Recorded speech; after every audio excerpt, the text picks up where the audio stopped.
एक दिन अकबर और बीरबल दरबार में बैठे हुए थे। अकबर ने अचानक बीरबल से पूछा, बीरबल, क्या तुम मुझे यह बता सकते हो कि दुनिया में सबसे कीमती वस्तु क्या है? बीरबल ने कुछ देर सोचा और फिर जवाब दिया, महाराज, सबसे कीमती वस्तु वह है जो अभी हमारे पास नहीं है। अकबर को बीरबल का जवाब थोड़ा अजीब लगा। उन्होंने पूछा, लेकिन बीरबल, तुमने ऐसा क्यों कहा? बीरबल ने मुस्कराते हुए कहा, महाराज, जब तक कोई चीज हमारे पास होती है तब तक हम उसकी कद्र नहीं करते, लेकिन जब वह चीज हमारे पास नहीं होती तो हम उसकी अहमियत को समझ पाते हैं। अकबर को बीरबल की बात समझ में आई और उन्होंने बीरबल से पूछा, ठीक है, अगर ऐसा है तो क्या तुम मुझे कोई उदाहरण दे सकते हो? बीरबल ने एक हंसते हुए कहा, महाराज, अगर आप चाहें तो मैं आपको एक उदाहरण दे सकता हूं। अकबर ने सहमति दी और बीरबल ने एक स्वर्ण मुद्रा, सोने की एक सिक्का, मंगवाया। फिर बीरबल ने सोने की सिक्के को दरबार में रखा और कहा, महाराज, इस सिक्के को जो सबसे पहले उठाएगा उसे मैं इनाम दूंगा। सभी दरबारी चुपचाप बैठ गए, लेकिन कोई भी सिक्का उठाने की हिम्मत नहीं कर रहा था। कुछ देर बाद अकबर ने बीरबल से पूछा, बीरबल, ऐसा क्यों हो रहा है? सभी को इस सोने की सिक्के का लालच है, फिर भी कोई इसे क्यों नहीं उठा रहा? बीरबल मुस्कराए और कहा, महाराज, यही तो मैं कहना चाहता था। जब तक हम किसी चीज को खोने का डर नहीं महसूस करते तब तक हम उसकी अहमियत को समझ नहीं पाते। जब यह सिक्का हमारे पास है तो हम इसे छोड़ने की हिम्मत नहीं करते। अकबर ने बीरबल की बात समझी और कहा, तुम सच कह रहे हो, बीरबल। यह कहानी इस बात को समझाने का प्रयास करती है कि हमें जो चीजें हमारे पास हैं उनकी सही कद्र करनी चाहिए, क्योंकि कभी कभी वह चीजें हमारे पास नहीं होती तो हमें उनका एहसास होता है। एक दिन अकबर के दरबार में कुछ महत्वपूर्ण मुद्दों पर चर्चा हो रही थी। अकबर को बीरबल की चतुराई और उसकी ताकत पर विश्वास था। उन्होंने एक दिन बीरबल से पूछा, बीरबल, तुम हमेशा सही रास्ता दिखाते हो, पर मुझे यह बताओ कि तुम्हारी सबसे बड़ी ताकत क्या है? बीरबल ने अकबर से कहा, महाराज, मेरी ताकत मेरी बुद्धि और चतुराई में है। मैं हर मुश्किल को सुलझाने के लिए अपने दिमाग का उपयोग करता हूं। अकबर ने यह सुनकर बीरबल को एक चुनौती देने का सोचा। उन्होंने कहा, अगर तुम्हारी ताकत केवल तुम्हारी बुद्धि है तो तुम्हें एक कठिन परीक्षा से गुजरना होगा। अकबर ने बीरबल को एक बड़ी चुनौती दी, तुम्हें मेरी मौजूदगी में नदी के बीच में एक द्वीप पर जाना होगा और वहां से एक खास पत्थर लेकर आना होगा। यह पत्थर सिर्फ उस द्वीप पर मिलेगा जो नदी के बीच में है। यह सुनकर बीरबल मुस्कराए और बिना किसी डर के बोले, महाराज, अगर आप आदेश दें तो मैं अभी जाऊं। अकबर ने बीरबल से कहा, अगर तुम यह काम कर सको तो मुझे तुम पर पूरा विश्वास हो जाएगा। बीरबल ने तय किया कि वह अकबर को अपनी चतुराई से दिखाएंगे कि उसकी ताकत केवल उसकी बुद्धि में है। अगले दिन बीरबल एक नाव में सवार होकर नदी के बीच में स्थित द्वीप की ओर चल पड़ा। रास्ते में वह धीरे धीरे नाव को चलाते हुए उस द्वीप तक पहुंच गया।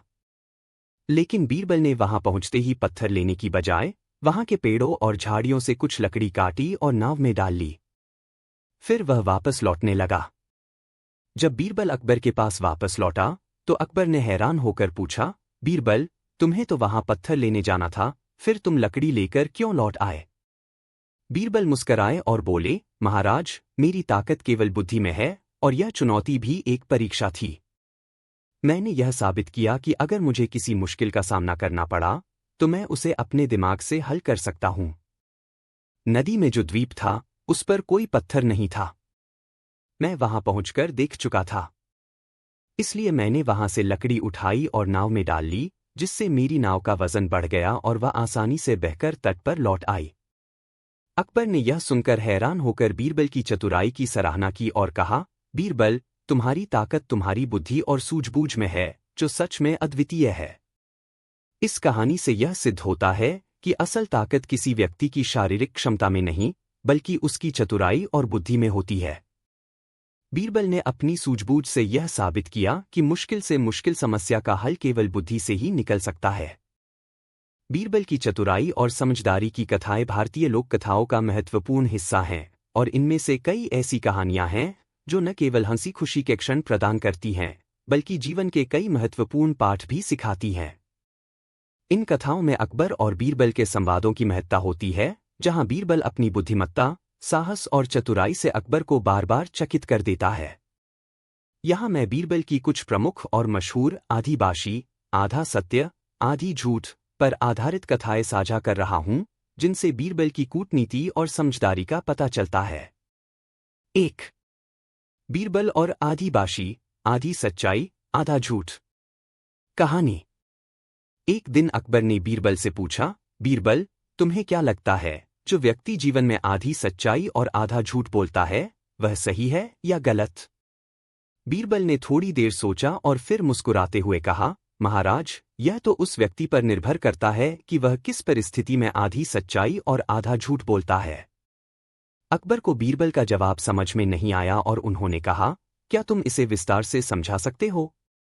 बीरबल ने कहा, महाराज, अगर कोई व्यक्ति किसी को धोखा देने के लिए आधा झूठ बोलता है, तो वह गलत है। लेकिन अगर कोई किसी के दुख को कम करने के लिए आधी सच्चाई और आधा झूठ बोलता है, तो वह सही है। अकबर ने पूछा, क्या तुम मुझे इसका उदाहरण दे सकते हो? उदाहरण के रूप में बीरबल ने यह कहानी सुनाई। एक गांव में एक गरीब किसान रहता था। एक दिन उसकी बीवी बीमार हो गई। वह बहुत परेशान था और अपने गांव के डॉक्टर के पास गया। डॉक्टर ने कहा, तुम्हारी पत्नी की हालत बहुत गंभीर है, वह अब ज्यादा दिन नहीं जीने वाली। किसान बहुत दुखी हुआ, लेकिन डॉक्टर ने उससे कहा, तुम अपनी पत्नी को दिलासा देने के लिए कुछ समय तक आधी सच्चाई बोल सकते हो। किसान ने कहा, कैसे? डॉक्टर ने जवाब दिया, तुम कह सकते हो कि वह जल्द ठीक हो जाएंगी, ताकि वह मानसिक रूप से स्वस्थ रहे। जब तक हम इलाज नहीं कर पाते, तब तक तुम उसे सांत्वना दो।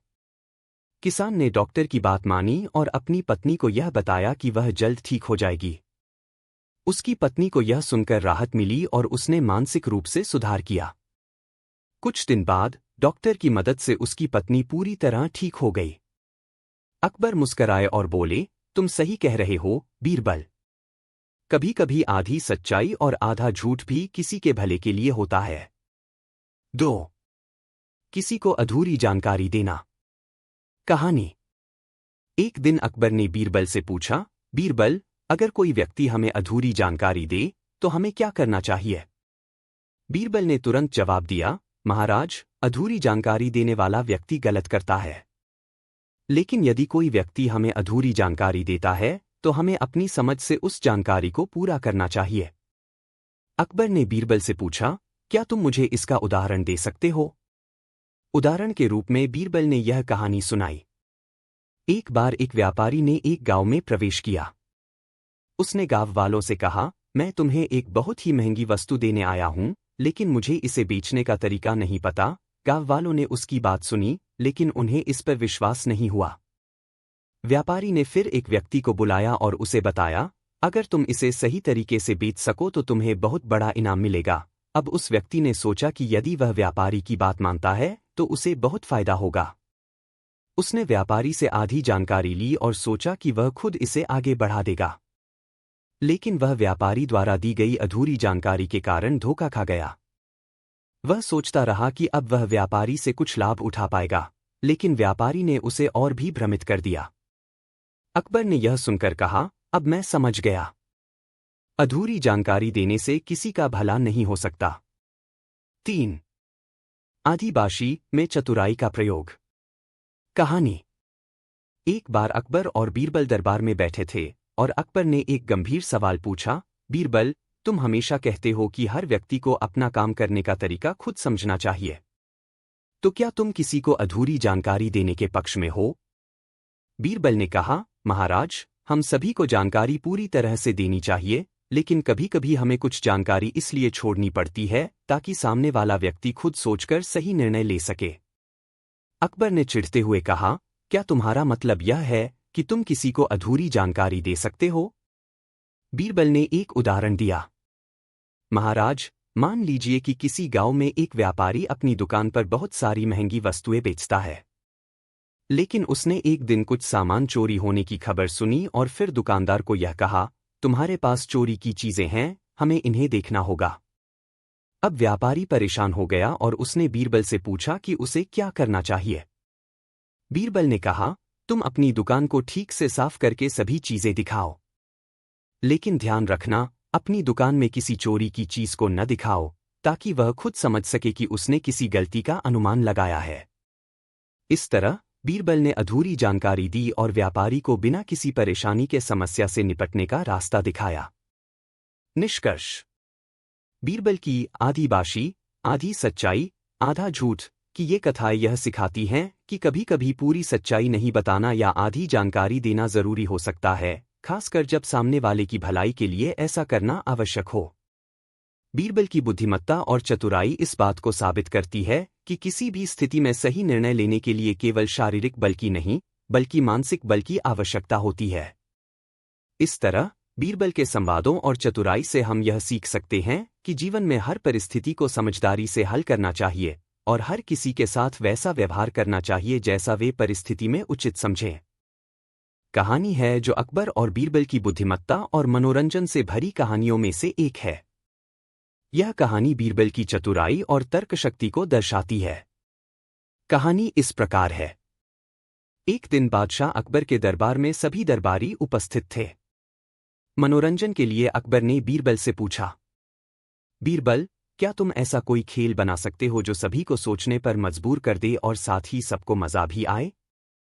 बीरबल ने तुरंत कहा, जहांपनाह, मैं ऐसा खेल बना सकता हूं, लेकिन इसके लिए मुझे दरबार के सभी लोगों का सहयोग चाहिए। अकबर ने सहमति दी और बीरबल ने अपनी योजना शुरू की। खेल की शुरुआत। बीरबल ने एक सीधी और सरल घोषणा की, हम सब एक एक पत्थर फेंकेंगे, लेकिन यह पत्थर उस व्यक्ति पर फेंका जाएगा जिसे हम सबसे अधिक मूर्ख मानते हैं। दरबारियों में खलबली मच गई। हर कोई सोच में पड़ गया कि पत्थर किस पर फेंका जाए। दरबारियों को डर था कि अगर उन्होंने किसी पर पत्थर फेंका तो वह व्यक्ति नाराज हो सकता है। वहीं अकबर भी उलझन में पड़ गए कि ऐसा खेल क्यों शुरू किया गया। बीरबल का अनोखा तर्क। जब सभी दरबारी सोच में पड़ गए तो बीरबल ने खुद ही पत्थर उठाया और अकबर की ओर फेंकने का अभिनय किया। अकबर हैरान होकर बोले, यह क्या, बीरबल? तुम पत्थर मुझ पर क्यों फेंक रहे हो? बीरबल मुस्कुराते हुए बोले, जहांपनाह, मैंने सोचा कि सबसे बड़ा मूर्ख वह होगा जो अपनी प्रजा के सामने इस तरह का अजीब खेल खेलने की अनुमति दे। नतीजा। अकबर अपनी गलती समझ गए और जोर जोर से हंसने लगे। उन्होंने बीरबल की बुद्धिमत्ता की प्रशंसा की और कहा, बीरबल, तुम्हारी चतुराई सचमुच बेजोड़ है। तुमने इस खेल के माध्यम से हमें सिखाया कि बिना सोचे समझे कोई काम नहीं करना चाहिए। इस तरह बीरबल ने अपनी हाजिर-जवाबी और समझदारी से न केवल दरबारियों का मनोरंजन किया, बल्कि अकबर को भी एक महत्वपूर्ण सबक सिखा दिया। एक सवाल पूछना है। सभी दरबारी चुप हो गए, क्योंकि अकबर जब भी बीरबल से कोई सवाल पूछते, वह हमेशा किसी न किसी गहरे अर्थ वाले प्रश्न होते थे। बीरबल भी अकबर की ओर मुड़े और नमन करते हुए बोले, जी, सम्राट। आप मुझसे जो भी पूछना चाहें, मैं उत्तर देने के लिए तैयार हूं। अकबर ने सवाल पूछा, अगर कोई व्यक्ति अपराधी नहीं है, फिर भी उसे सजा दी जाती है, तो क्या वह सजा सही होगी? सारे दरबारी इस सवाल को सुनकर चुप हो गए, क्योंकि यह सवाल सीधा और सरल नहीं था। दरबारी सोच रहे थे कि अकबर ने यह सवाल क्यों पूछा और इसका उत्तर क्या होगा। कुछ दरबारी इस सवाल पर गहरे विचार में डूब गए, तो कुछ को समझ ही नहीं आ रहा था कि इसे किस दिशा में ले जाएं। अकबर ने बीरबल की ओर देखा और कहा, बीरबल, मुझे लगता है कि तुम इस सवाल का सही उत्तर देने में सक्षम हो। अब बीरबल ने धीरे धीरे अपनी आंखें घुमाईं, मुस्कराए और फिर अकबर से कहा, सम्राट, यह सवाल बहुत पेचीदा है, लेकिन मैं इसे एक उदाहरण से समझाऊंगा। अकबर ने अपनी आंखों में जिज्ञासा झलकते हुए कहा, ठीक है, बीरबल। मुझे तुम्हारा उदाहरण सुनने का इंतजार है।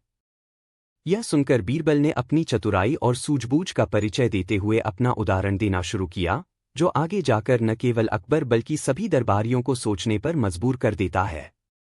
कहानी का यह हिस्सा दर्शाता है कि बीरबल ने अपने दिमाग की सूझबूझ और समझ से अकबर को एक चतुर सवाल का उत्तर देने के लिए प्रेरित किया। अब बीरबल का उदाहरण और जवाब पूरे दरबार को हैरान करने वाला था। बीरबल ने अकबर से पूछा गया सवाल बड़े धैर्य और चतुराई से सुना और फिर एक उदाहरण के माध्यम से अपना उत्तर देने की बात कही। जब बीरबल ने उदाहरण देना शुरू किया तो दरबारियों की उत्सुकता और बढ़ गई। वे समझ गए थे कि बीरबल हमेशा अपने उत्तरों में कुछ खास गहराई रखते हैं और वह इस बार भी कुछ अनोखा ही बताएंगे। सभी की आंखें बीरबल पर थीं, क्योंकि अकबर और बीरबल के बीच के संवाद हमेशा दिलचस्प होते थे। बीरबल का उदाहरण और दरबारियों की प्रतिक्रिया।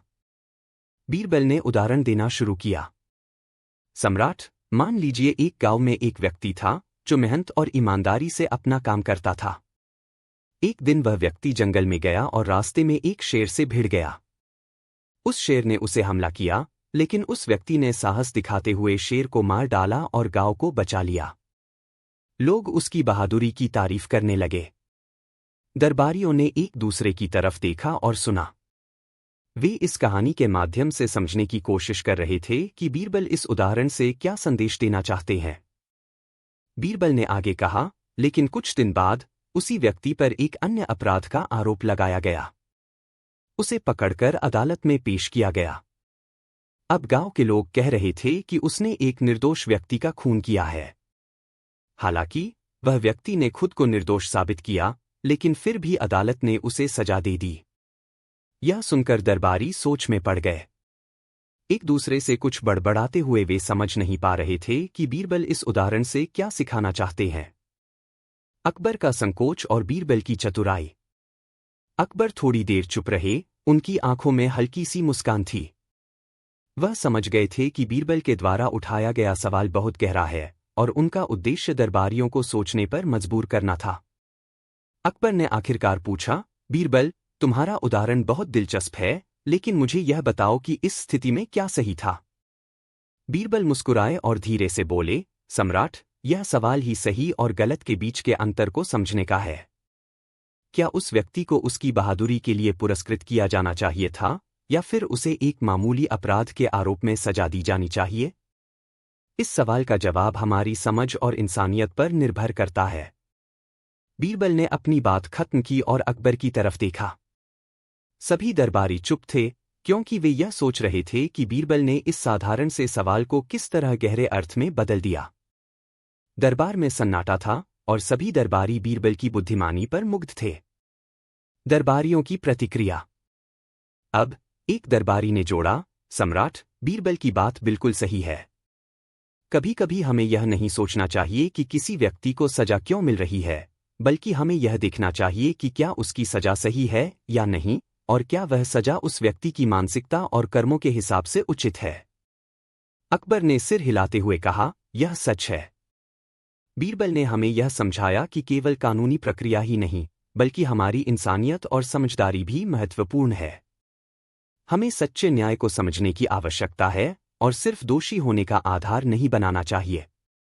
एक और दरबारी ने कहा, सम्राट, बीरबल का उदाहरण हमारे लिए एक बड़ी सीख है। कभी कभी हम कानून के ढांचे में फंस जाते हैं और इंसानियत को भूल जाते हैं। हमें यह समझना चाहिए कि सजा देने से पहले उस व्यक्ति की स्थिति, मानसिकता और उसके कर्मों का मूल्यांकन करना जरूरी है। बीरबल ने अपने उत्तर से दरबारियों को सोचने पर मजबूर कर दिया था। अब तक वे जो केवल कानूनी दृष्टिकोण से सोच रहे थे, वे समझ गए थे कि न्याय का असली मापदंड केवल कानून नहीं, बल्कि इंसानियत और सच्चाई भी है। बीरबल ने न केवल सवाल का उत्तर दिया, बल्कि उसे पूरी तरह से समझाने का तरीका भी सिखाया था। अकबर की प्रतिक्रिया। अकबर ने बीरबल की चतुराई की सराहना की और कहा, बीरबल, तुमने इस सवाल का जो जवाब दिया वह न केवल सही था, बल्कि बहुत गहरी समझ का भी प्रतीक था। तुमने हमें यह सिखाया कि न्याय केवल कानूनी नहीं, बल्कि मानवीय दृष्टिकोण से भी होना चाहिए। अकबर के शब्दों से यह स्पष्ट था कि उन्होंने बीरबल की बुद्धिमानी को पूरी तरह से समझा और सराहा। बीरबल के इस चतुर सवाल और उदाहरण ने सभी दरबारियों को यह महसूस कराया कि कभी कभी हमें अपने फैसले लेने से पहले गहरी सोच और समझ की आवश्यकता होती है। निष्कर्ष। बीरबल ने अपनी चतुराई से एक साधारण सवाल का जवाब इस तरह से दिया कि अकबर और उनके दरबारी उसे न केवल समझ सके, बल्कि उन्हें एक नई दिशा भी मिली। दरबारियों ने बीरबल की बुद्धिमानी की तारीफ की और यह समझा कि न्याय और कानून के अलावा इंसानियत की भी अपनी एक अहम भूमिका है। इस कहानी से यह सीखने को मिलता है कि कभी कभी सबसे जटिल समस्याओं का हल भी सरलता में छिपा होता है, और बीरबल ने इसे पूरी तरह से सिद्ध किया। उनके छोटे भाई ने कहा, भैया, आप क्या लेकर आए हो मेरे लिए? बीरबल मुस्कुराते हुए बोले, मैंने तुम्हारे लिए कुछ खास उपहार लाया है, लेकिन पहले तुम मुझे अपनी इच्छा बताओ कि तुम क्या चाहते हो। भैया, मैं तो कुछ भी नहीं चाहता, बस तुम मेरे साथ समय बिताओ, छोटे भाई ने कहा। बीरबल के मन में कुछ और ही था। उन्होंने सोचा, क्या मजा है अगर मैं उसे कुछ ऐसा उपहार दूं जिसे वह कभी भूल नहीं पाए। बीरबल का अनोखा उपहार। बीरबल ने अपने छोटे भाई से कहा, ठीक है, मैं तुम्हारे लिए एक ऐसा उपहार लाऊंगा जो तुम्हारी जिंदगी बदल देगा। छोटे भाई ने उत्सुकता से पूछा, क्या वह उपहार है? बीरबल ने कहा, तुम्हें थोड़ा इंतजार करना होगा। फिर बीरबल ने गांव के एक बड़े पेड़ के नीचे एक गोलाकार पत्थर रखा और उस पर एक चुटकुला लिखा। चुटकुला यह था, जो इसे पढ़ेगा वह कभी गम में नहीं रहेगा। यह तुम्हारा उपहार है, छोटे भाई। यह चुटकुला तुम कभी भूलोगे नहीं। इसे पढ़ने के बाद तुम्हारी चिंता, दुख और गम हमेशा के लिए खत्म हो जाएंगे, बीरबल ने मुस्कुराते हुए कहा। छोटा भाई उसे पढ़कर मुस्कुराया, भैया, यह तो बहुत अच्छा उपहार है। यह उपहार कोई भी नहीं दे सकता। धन्यवाद। अकबर को उपहार। बीरबल अपने छोटे भाई के साथ कुछ समय बिताकर अकबर के दरबार में लौट आए। राजा अकबर ने पूछा, बीरबल, तुमने क्या उपहार लाया? बीरबल ने मुस्कुराते हुए जवाब दिया, महाराज, मैंने जो उपहार लाया वह सबसे अनमोल है। यह उपहार है स्माइल और खुशी। अकबर हैरान हो गए और पूछा, क्या वह उपहार है जो मैंने सोचा था? बीरबल हंसते हुए बोले, महाराज, इस उपहार का कोई मोल नहीं होता। जब हम हंसी और खुशी दूसरों में बांटते हैं तो वही असली उपहार होता है। अकबर ने सराहते हुए कहा, बिल्कुल, बीरबल, तुमने बहुत अच्छा उपहार चुना। इस उपहार की कीमत किसी भी धन से अधिक है। कहानी का सार। इस कहानी से हमें यह सीखने को मिलता है कि सच्चे उपहार वो होते हैं जो दिल से दिए जाते हैं, न कि महंगे और भव्य। खुशी और मुस्कान ही सबसे मूल्यवान उपहार हैं जिन्हें हम अपने प्रियजनों के साथ साझा कर सकते हैं। बीरबल ने यह साबित किया कि प्यार, समर्पण और सच्ची भावनाओं से दिया गया उपहार सबसे अनमोल होता है। मोरल। एक खुशी और मुस्कान का उपहार सबसे बड़ा होता है।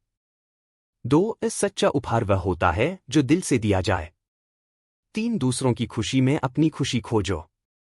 यह कहानी यह भी बताती है कि कभी-कभी सबसे साधारण चीजों में ही सबसे बड़ी खुशियां छिपी होती हैं। महारानी को दी सजा। महारानी को दी सजा एक रोचक और शिक्षाप्रद कहानी है जो यह दिखाती है कि राजा अकबर और बीरबल के बीच की समझ और न्याय की भावना हमेशा सच्चाई और संतुलन की ओर काम करती थी। यह कहानी बताती है कि कभी-कभी अत्यधिक अहंकार और घमंड का परिणाम गलत होता है और सजा के माध्यम से व्यक्ति को सही रास्ते पर लाया जा सकता है। कहानी, महारानी को दी सजा। एक दिन अकबर दरबार में बैठे हुए अपनी रानी और दरबारियों से बात कर रहे थे। महारानी, जो अकबर की बहुत प्रिय थी, उस दिन कुछ ज्यादा ही गर्वित और अहंकारी महसूस कर रही थी। उसने अपने आप को बहुत महत्वपूर्ण मान लिया था और यह सोचना शुरू कर दिया था कि वह ही सबसे महान और सबसे प्रभावशाली है। महारानी ने अकबर से कहा, महाराज, आप जानते हैं कि मैं इस महल और राज्य में सबसे ज्यादा योग्य हूं। सभी दरबारी मुझे ही सलाह देते हैं और सब लोग मुझे आदर देते हैं। आप भी मेरे बिना कोई महत्वपूर्ण फैसला नहीं ले सकते। अकबर थोड़े समय के लिए चुप रहे और फिर वह बोले, महारानी, आपके इस घमंड को मैं एक सजा के माध्यम से खत्म करना चाहूंगा। महारानी को अकबर की बात सुनकर थोड़ी हैरानी हुई, लेकिन उसने सोचा कि शायद अकबर मजाक कर रहे हैं। लेकिन अकबर ने उसे गंभीरता से लिया और आदेश दिया कि रानी को एक खास प्रकार की सजा दी जाए। बीरबल का समाधान। अकबर ने दरबार में अपने सबसे विश्वसनीय और चतुर सलाहकार बीरबल को बुलाया और कहा, बीरबल, मेरी महारानी बहुत गर्वित हो गई है। मुझे ऐसा लगता है कि उसे एक सजा मिलनी चाहिए ताकि वह समझ सके कि किसी भी व्यक्ति को घमंड नहीं करना चाहिए। तुम मुझे एक ऐसी सजा सुझाओ जो उसे यह सिखा दे। बीरबल ने कहा, महाराज, मैं समझता हूं कि सजा देने से पहले हमें एक ऐसी चीज करनी चाहिए जिससे रानी को सच्चाई का एहसास हो सके, बिना उसे दुख पहुंचाए। अकबर ने कहा, ठीक है, बीरबल। तुम्हारे पास अगर कोई अच्छा उपाय है तो बताओ। सजा का अनोखा तरीका। बिरबल ने एक योजना बनाई। उन्होंने अकबर से कहा, महाराज, मैं महारानी को एक अनोखी सजा दूंगा। सजा को लागू करने से पहले मुझे थोड़ी देर का समय चाहिए। अकबर ने अनुमति दे दी। बिरबल ने महारानी को दरबार में बुलाया और कहा, महारानी, आज आपके घमंड को दूर करने के लिए एक खास तरीके से सजा दी जाएगी। आपको महल के एक कमरे में बंद कर दिया जाएगा और वहां केवल एक चीज रहेगी जो आपको मदद करेगी। वह चीज एक कांच की प्याली होगी। महारानी ने उत्सुकता से पूछा, कांच की प्याली? इसका क्या मतलब है? बिरबल मुस्कराए और बोले, आपको कांच की प्याली को पूरी रात अपने हाथों में पकड़ कर रखना होगा, और अगर वह टूट गई तो समझिए कि आपकी सजा पूरी हो गई। महारानी थोड़ी हैरान हुई, लेकिन फिर भी उसने यह चुनौती स्वीकार कर ली और प्याली को हाथ में पकड़ लिया। वह पूरे कमरे में घूमने लगी और अपने अहंकार को फिर से महसूस करते हुए खुद को महान समझने लगी। कांच की प्याली का संदेश। सारी रात महारानी ने प्याली को किसी भी हालत में न तो गिरने दिया और न ही उसे किसी प्रकार से तोड़ने दिया। धीरे धीरे उसे यह समझ में आने लगा कि जिस तरह कांच की प्याली को गिरने से बचाना बहुत कठिन था, वैसे ही घमंड और अहंकार भी एक कमजोर स्थिति में रखते हैं। अगर इंसान अपने घमंड में चूर हो जाए तो उसका गिरना तय होता है। सुबह होते ही जब अकबर ने दरबार में पूछा कि महारानी ने अपनी सजा पूरी की या नहीं, तो महारानी ने कहा, महाराज, मैं पूरी रात इस प्याली को हाथ में रखे रही, लेकिन अब मुझे यह एहसास हो गया है कि जितना इसे गिरने से बचाना मुश्किल था, उतना ही किसी व्यक्ति को घमंड और अहंकार से बचाना भी मुश्किल है। कहानी का अंत और शिक्षा। अकबर ने महारानी की बातों को सुना और कहा, बिल्कुल महारानी, घमंड हमेशा व्यक्ति को गिराता है। यह सजा केवल तुम्हारे घमंड को तोड़ने के लिए थी, ताकि तुम समझ सको कि कोई भी इंसान अपने आप को सबसे ऊपर नहीं मान सकता। बिरबल ने मुस्कुराते हुए कहा, महारानी, आपने सही समय पर यह सजा पूरी की और अब आप समझ गई हैं कि आत्ममूल्यता और आत्मसम्मान का रास्ता घमंड से नहीं, बल्कि विनम्रता से गुजरता है। महारानी ने अकबर और बिरबल से माफी मांगी और वादा किया कि वह अब घमंड नहीं करेगी। अकबर ने उसे माफ कर दिया और कहा, महारानी, यह सजा तुम्हारे भले के लिए थी। हम सबको सीखने का और सुधारने का अवसर मिलता है। कहानी का सार। एक घमंड का फल हमेशा बुरा होता है। यह कहानी यह सिखाती है कि आत्ममूल्यता और आत्मसम्मान से ज्यादा जरूरी विनम्रता है। घमंड से हमेशा कोई भी व्यक्ति गिरता है। 2. इस सजा का उद्देश्य सुधारना होना चाहिए। अकबर और बिरबल ने महारानी को सजा के माध्यम से यह समझाया कि घमंड नहीं करना चाहिए। यह सजा उसे एक महत्वपूर्ण जीवन का पाठ सिखाने के लिए थी। 3. विनम्रता सबसे महत्वपूर्ण गुण है। किसी भी स्थिति में विनम्रता बनाए रखना बहुत जरूरी है, क्योंकि यही सबसे अच्छा और स्थायी गुण है। यह कहानी हमें यह सिखाती है कि घमंड और अहंकार से व्यक्ति की महानता नहीं बढ़ती, बल्कि उसे विनम्रता और समझदारी से अपनी गलतियों को स्वीकार करना चाहिए। बिरबल का तरीका और अकबर की न्यायप्रियता हमें यह संदेश देती है कि कभी कभी सजा भी किसी को सही रास्ते पर लाने के लिए दी जाती है, जिससे वह सच्चाई को समझ सके। बिरबल को हुआ घमंड, बीरबल को हुआ घमंड एक दिलचस्प और शिक्षाप्रद कहानी है, जो यह दिखाती है कि विनम्रता और सच्चाई की महत्ता को समझने के बाद ही व्यक्ति असली महानता प्राप्त कर सकता है। यह कहानी एक समय की है जब बिरबल को अपने ज्ञान और बुद्धिमानी पर अत्यधिक घमंड हो गया, और कैसे उन्होंने अकबर के मार्गदर्शन से यह समझा कि घमंड किसी भी व्यक्ति को गिरा सकता है। कहानी, बिरबल को हुआ घमंड। एक दिन अकबर और बिरबल दरबार में बैठकर चर्चा कर रहे थे। अकबर ने बिरबल से पूछा, बिरबल, तुम हमेशा अपनी बुद्धिमानी और चालाकी से दरबार में सबसे श्रेष्ठ नजर आते हो। क्या तुम सच में मानते हो कि तुम्हारे जैसा बुद्धिमान कोई नहीं है? बिरबल, जो पहले ही अपनी बुद्धिमानी पर गर्व महसूस कर रहे थे, अकबर की बातों से पूरी तरह उत्साहित हो गए।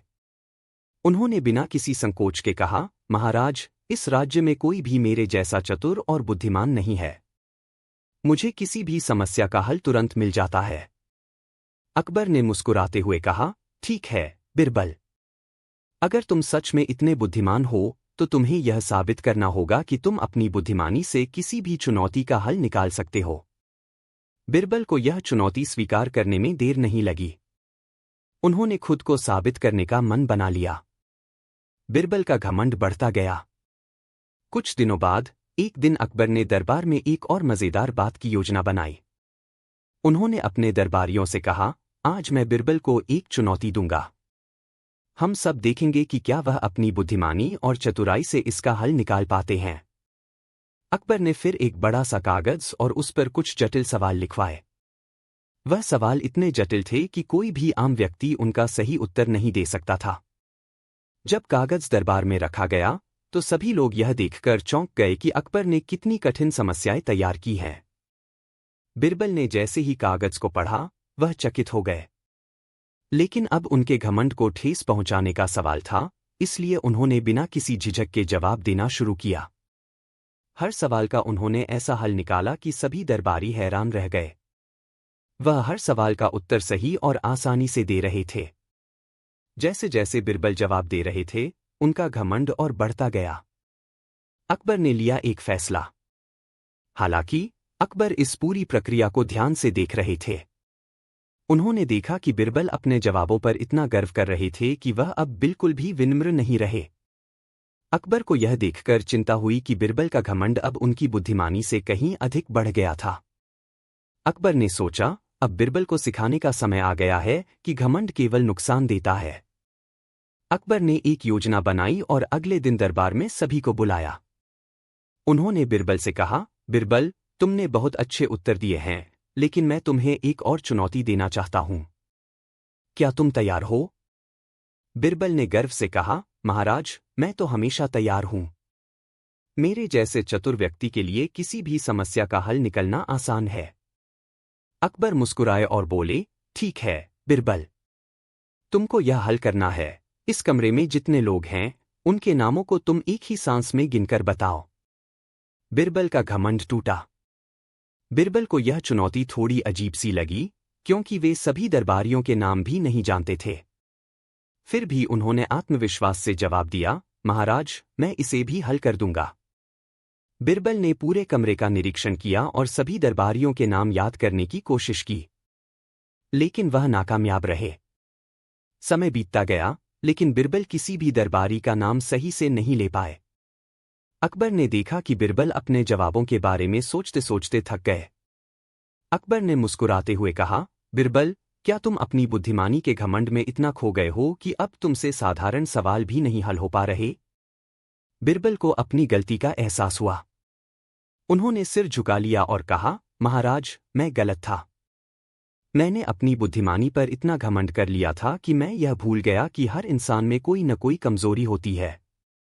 अकबर ने कहा, बिरबल, तुम्हारी बुद्धिमानी तो शानदार है, लेकिन अगर तुम उसका सही तरीके से उपयोग नहीं करोगे और घमंड करोगे, तो तुम्हें इसका कोई लाभ नहीं मिलेगा।